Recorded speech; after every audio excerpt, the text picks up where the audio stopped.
delve a little deeper into the detail of the federal budget, we're joined by Noel Whittaker, who's Executive in Residence and Adjunct Professor at the QUT Business School and, of course, a long-time and renowned columnist. Noel, first of all, is this budget enough to stimulate the economy and create jobs? Well, how much money can you spend? I mean, it's spend, isn't it? And at some stage, you'll have to face the music. You know, I'm just not sure if giving people in work tax cuts, because I think they're more likely to save than spend. I thought they would have been better off to increase job seeker if they want the money spent. But the trouble with that is that people in restaurants tell me they can't get staff because people are enjoying job seeker. So it's a bit of a catch-22, I think. Are you also concerned that incentives for young people to encourage them back into the workforce to give employers money to hire more young people might leave some middle-aged and older people high and dry in the workforce? It may also, with all this COVID stuff, I mean, you can't take on staff for the sake of taking on staff. I mean, most restaurants now in licensed premises don't have enough people to make a profit. So this is the major problem. Now, they say that the budget was framed around finding a vaccine. Maybe yes, maybe no. I'm also concerned about another housing stimulus. Interest rates are now, you can get a housing loan at 2%. That's a huge advantage to people with jobs. And there are many people with jobs. But again, agents tell me that the real estate market is short of stock. I just think it will push housing prices up once more. And what it's gone. No, you go, sorry. Like every time they try to boost the housing market, all they do is send the prices up. That's the way it works.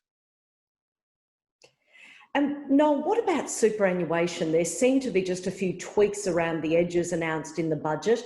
What should they have announced and what might potentially evolve over the coming months and years? Well, we are waiting on yet another retirement incomes policy review. But I gather it's 600 pages. It's in the too hard basket.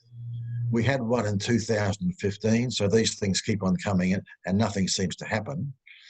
The main thing, report from the 2015 one was that the people worst off were single women who didn't have a house over 65.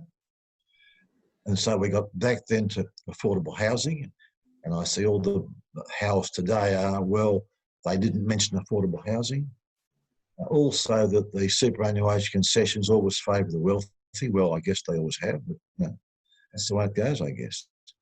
But the major thing from the Jeremy Cooper superannuation inquiry was that 80% of Aussies are disengaged. Now, I've written over and over the most important factor which determines how much you get when you retire is the rate you earn on your money. And if you are disengaged, you may not be getting the best return possible. So what they've done, which I think is great, it's going to make people engage. When you start a new job now, you take your old fund with you. And they've got a new term, stapled. So when I start my first job, I'm stapled to my first fund. And then when I change jobs, I stay with that fund unless I opt out. So it should make people very engaged.